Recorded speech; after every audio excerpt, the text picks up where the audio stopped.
This is the demo test that I recorded to go along with my book, Rocket Surgery Made Easy. The main purpose of this demo is just to show you how simple I think usability testing can and should be. In most ways, this demo is exactly like the kind of tests I recommend you do on your own website. The main difference is that an actual test would have more tasks or longer tasks, so it would last about an hour instead of 20 minutes. You should know that I didn't choose the site used in this demo because it had a lot of problems. In fact, just the opposite. I like to use well-designed sites when I do demos because I think it's important for people to understand that even the best sites always have usability problems. At the end of the demo, I'm going to ask you to list the 3 most serious usability problems you noticed during the test, and then I'll give you my top 3 problems so you can compare your list to mine. So, hi, Melanie. My name is Steve, and I'm going to be walking you through this session today. Before we begin, I have some information for you, and I'm going to read it to make sure that I cover everything. Okay. You probably already have a good idea of why we asked you here, but let me go over it again briefly. We're asking people to try using a website that we're working on so we can see whether it works as intended. This session today should take about 20 minutes. The first thing I want to make clear right away is that we're testing the site, not you. You can't do anything wrong here. In fact, this is probably the one place today where you don't have to worry about making mistakes. Good. As you use the site, I'm going to ask you as much as possible to try to think out loud, to say what you're looking at and what you're trying to do and what you're thinking. This will be a big help to us. Also, please don't worry that you're going to hurt our feelings. We're doing this to improve the site, so we need to hear your honest reaction. Okay. If you have any questions as we go along, just ask them. I may not be able to answer them right away since we're interested in how people do when they don't have someone sitting next to them to help. But if you still have any questions when we're done, I'll try to answer them then. And if you need to take a break at any point, just let me know. You may have noticed this microphone. With your permission, we're going to record what happens on the screen and our conversation. That's fine. The recordings are only going to be used to help us figure out how to improve the site and won't be seen by anyone except the people working on this project. And it helps me because I don't have to take as many notes.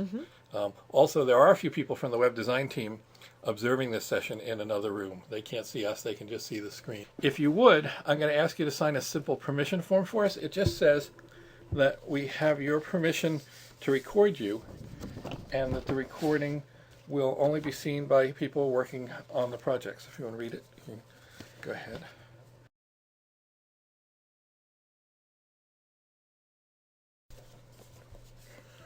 Okay.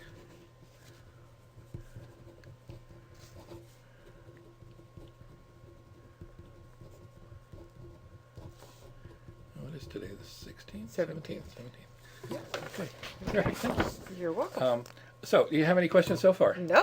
No? Okay, good. Ready to go. Before we look at the site, I'm going to ask you just a few quick questions. First, what's your occupation? What do you do all day?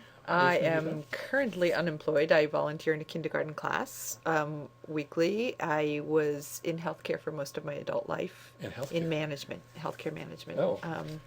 And chose to stay home when my son was 2, so it's been a long time. Oh, okay. And what did you do in healthcare management? I worked, I managed an admitting office in a hospital. I supervised a pediatric department and a derm department. Many different things. Oh. So you worked most with, people worked with management. adults A lot of and people kids, management. but it was pediatrics. So. Yeah, and I brought up a computer system at one point. Okay, great. And so now, and you're volunteering in this kindergarten? Yes, I am. And that's fun? Fabulous. Good. Get hugs. Be a rock star. Go to kindergarten. That sounds like a good Yeah, job. it's good. Okay. All right. Now, about the, roughly, how many hours a week altogether, just a ballpark estimate, would you say you spend using the internet, including both web browsing and email, and at work and at home? So all together in a week, ballpark figure. So embarrassing. No, it's never embarrassing. People spend a lot of time. I'm going to guess 20 hours a week. Okay. That's not outlandish at all. That's not work related, though. That's okay. Play It's not related. outlandish at all. Okay. Okay. And in that time, that 20 hours, what's the split between email and web browsing, would you say? A rough percentage. So like half and half, or what's that was probably a high estimate. I would say it's half and half. Okay. Web browsing. And when you're doing web browsing, what kinds of sites do you look at? I'm shopping. Shopping? Yeah, Okay. mostly shopping. Mostly shopping. Or looking for information on the directions maps, shopping, and I check on my crossword puzzle results. Oh, which crossword puzzle? The New York Times. Okay. And when you're checking for directions, what sites Google. do you use? Google. Google Maps. Google Maps. Uh-huh. Okay. And any favorite websites, either shopping websites or information websites or whatever, any that you particularly like or use a lot, even if you don't like them? Not really. No? You know, I do gift shopping. I look at jewelry. I look at clothes. I look at whatever I need. Okay, You know, so it's all different sites. All different sites. Okay. Do you have any sites you think of as a favorite, or that you find you enjoying, or like more than others, or? That's a good question. No, not really. No? Not Okay. really. Okay. All right, great. Good. So we're done with the question part. Okay. And now we're going to start looking at things on the screen. So I'm going to I'm going to lean in here, excuse me for a second, and bring up a website that we're going to look at. And then I'm going to move the microphone so that it's more in front of you than in front of me for now. Because Okay. you'll be doing most of the talking. And so first, I'm going to ask you to look at this page and tell me what you make of it. Basically, what strikes you about it, whose site you think it is, what you think you can do here, what you think this site is for. Just look around and do a little narrative. You can scroll if you want to. You have the mouse over there, but don't click on anything just yet. Just stay on this page. So just do a little All tour right. of So the page first and thing tell that me was, what you- I know that it's for Zipcar. Uh-huh. I know what Zipcar is. That I can use this car. But what was initially confusing to me was Yeah. to see these bows on top of the cars, because then I thought I'm buying a car. Oh, okay. So that was a sort of a little confusing for a second. Okay.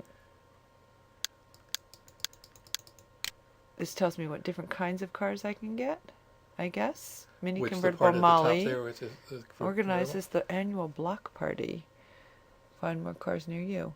I don't know what that means. Okay. So I would click on that. Okay, I don't guess. click on it just yet. Then. Okay. Okay, just stay here. Learn about the simple steps to Zipcar freedom. Okay, so it tells me how to join. It tells me what to do, how to use it. Okay. How to join and how to use it. Okay. Zipcar for the iPhone. I have no idea what that means. Okay.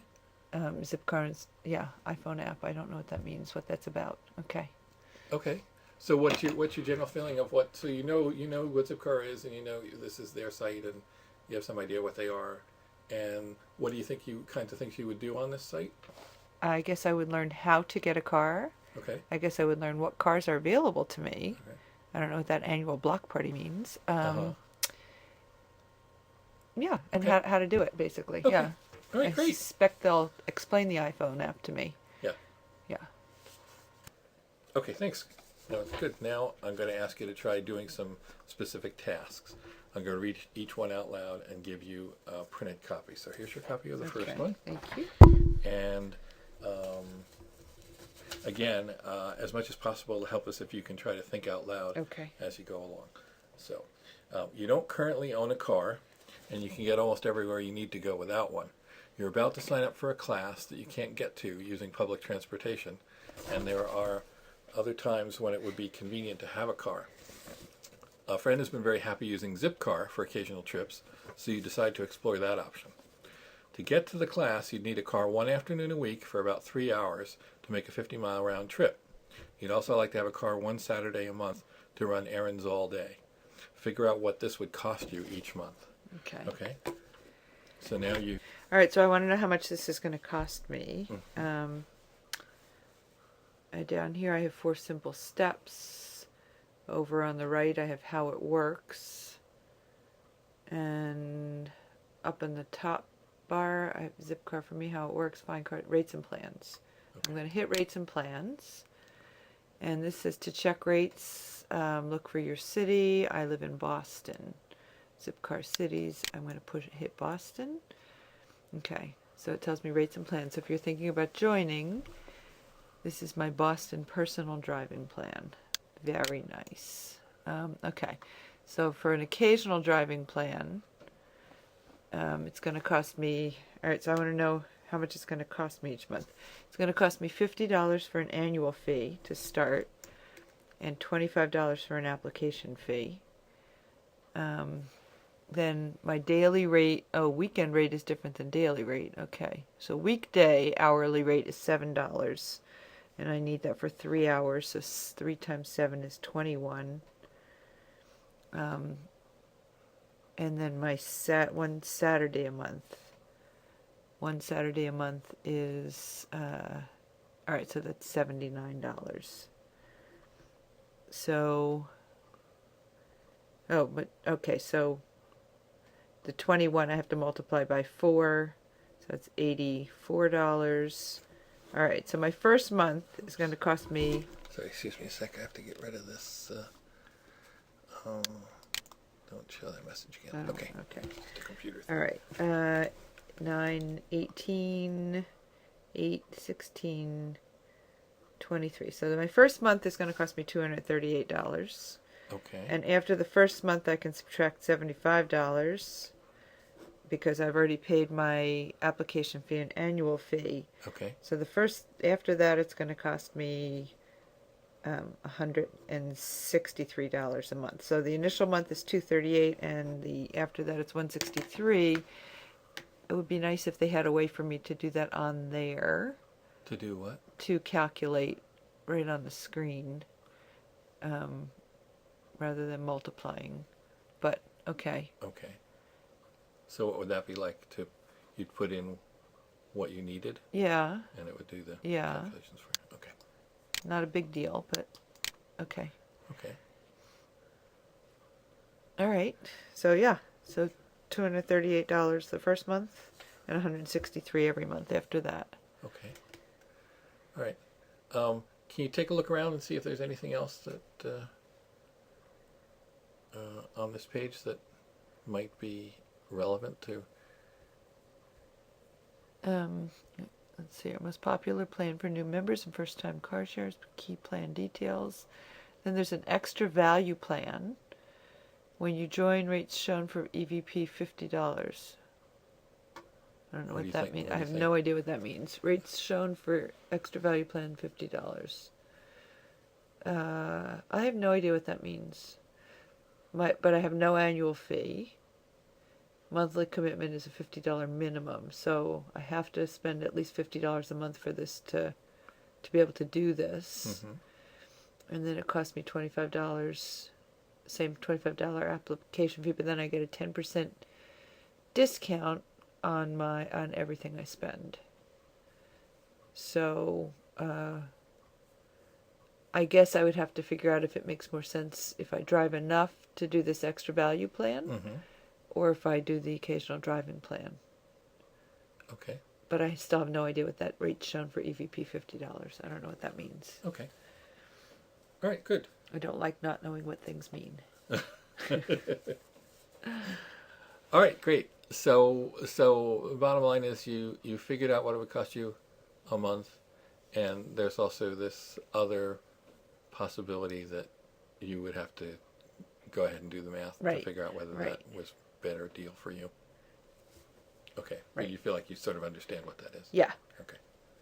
All right, good. Then I have another task for you to do. Yeah? Okay. Yeah, and this one is, I'm going to read this one out loud, which is, you're concerned about whether you'll always be able to get a car when you need one. Find out what Zipcar promises about availability. Okie dokie. All right, so I'm looking over here. This is rates and plans. I don't want this. So I'm going to go back to the top here. Mm-hmm. Join Zipcar for me, how it works, find cars.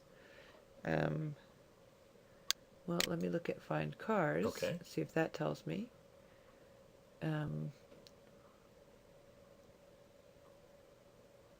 Well, let's see. This tells me to enter my address to find the nearest zip cars. Find cars by location. Well, this tells me where they are. I don't know if it tells me about availability, but maybe I'll look. Okay. Find cars by location. All right. Enter my address or choose my neighborhood. I'll choose my neighborhood. Let's see if they have my neighborhood. Brookline. All right, we'll put in Brookline. Okay. And this shows me where all the zip cars are and how many of them are available. Meet the cars. All right, so now I'm looking at a map, which is big old map. Let me find my neighborhood. Huh.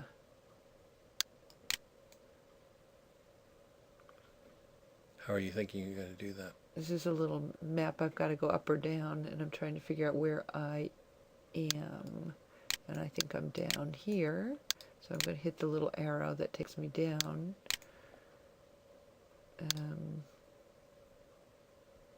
Okay. But I'm not seeing anything here in my neighborhood. But it's still Brookline. I live in Brookline. But I don't see anything. All the little markers saying that there are cars there. I live in South Brookline, Yeah. but it's not telling me. So it's not showing me anything on this map Okay, about South that's Brookline. near you. Okay. Yeah. I don't know. I'm going to go back here and see if I can put in South Brookline and see if anything comes up. Okay. If they have it on here. They do not. Okay. Well. Maybe I'll put in my address. Okay. Okay.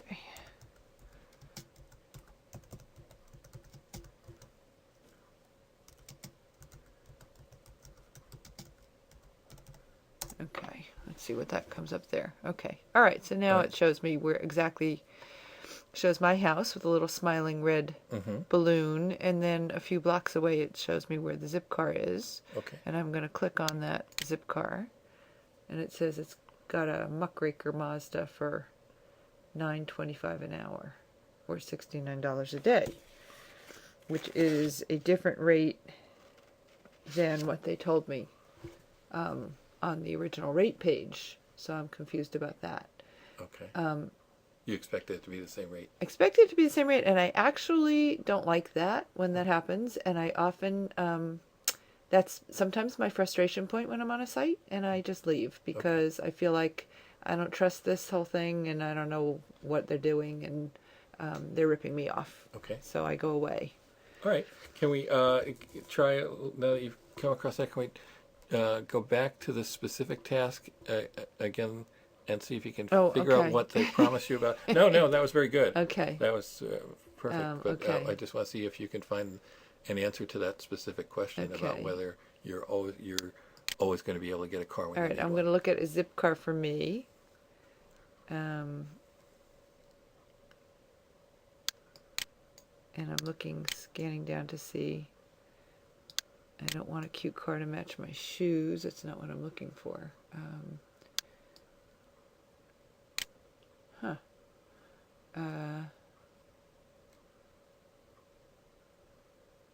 It's interesting. A zip car for me. I take public transportation, but I need a car sometimes. It doesn't tell me if it's. Let's see how it works.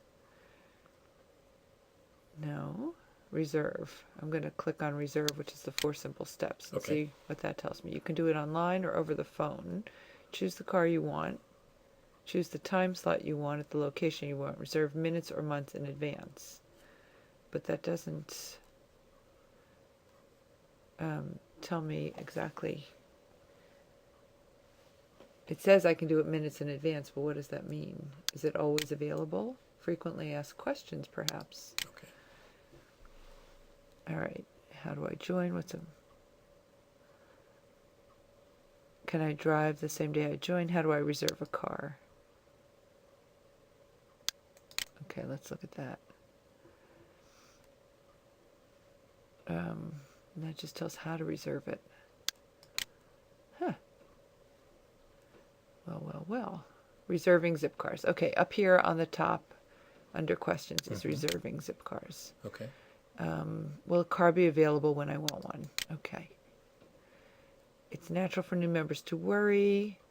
Half of all reservations are made the same day. We monitor utilization closely, keeping availability high. Even if the zip car right around the corner isn't available, you still be able to reserve one located only a few blocks away. It says it's always going to be available. That's what it's telling me. Okay, but what do you think? What's your I, sense of it?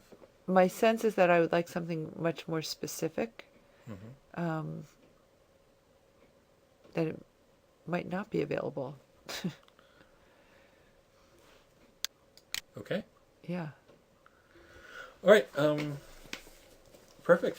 Okay. That's kind of exactly what we needed. Okay. And do you have any questions for me I now that we're done? don't. I don't. No. All right. Terrific. Thanks so much for coming in today, and we'll get you your honorarium, and and that should do it. Thanks very much. You're quite welcome.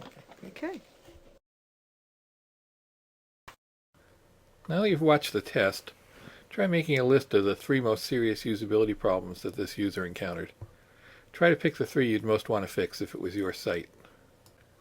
Pause the video for a minute and make your list. When you're done, start it up again, and I'll give you my list. Here are the 3 problems I saw that I think it was most important to fix.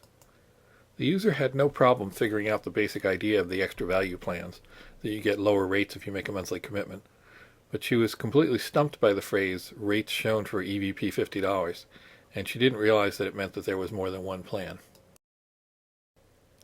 The user didn't feel like she got a satisfying answer about whether she'd always be able to get a car when she wanted one. In her words, "It says it's always going to be available.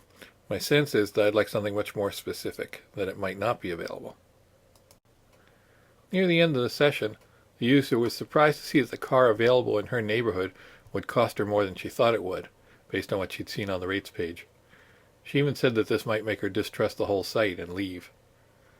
The rates page actually does use the word "from" to indicate that the prices shown are minimums, but "from" is on the left side of the column and the prices are on the right. Those are the 3 that struck me as most important, but there were certainly others that you might have had on your list. For instance, this user didn't notice the extra value plans until I prompted her. This didn't make my top 3 list, though, because I suspect that if I'd let her continue a little longer, she would have noticed them on her own. In an actual test, I probably wouldn't have prompted her as soon as I did, but I wanted to keep the demo short. You might have thought that it was a problem that it took her so long to find the answer to the question about availability. I did too, but I wouldn't consider it one of the most serious problems, because she did find the information more or less where she expected to, even if it did take her longer than it probably should have. The user did have to do a lot of math to figure out how much Zipcar would cost her, but I didn't put it on my top 3 list after watching this particular session, because while it might be a problem for some users, it didn't seem to be a problem for her. I'd be watching to see if other participants in the same round of testing had trouble with it, though. Whatever you had on your list, don't worry if it was different from mine. The point of this exercise wasn't to come up with definitive answers. It was just to give you a feel for the process of identifying the problems. The only people who can come up with the definitive answers about what should be fixed on a site are the people actually working on that site. While we're at it, I'd like to show you how I might try fixing 2 of these problems, just to give you an example of what I mean by doing the least you can do. As I describe in the book, I think it's always best to try to find the simplest solution you can for usability problems, to try tweaking first and only turn to redesign if tweaking doesn't do the job. For instance, take the problem the user had with the phrase rates shown for EVP $50. I'd try getting rid of the phrase and adding tabs for the 4 plans instead. That way it's clear that what you're looking at in the right-hand panel is the rates for one of the 4 available plans. Another tweak might solve the problem of the user not realizing that the hourly and daily rates were minimums. Just moving the word "from" close to the dollar amount would make it hard to miss.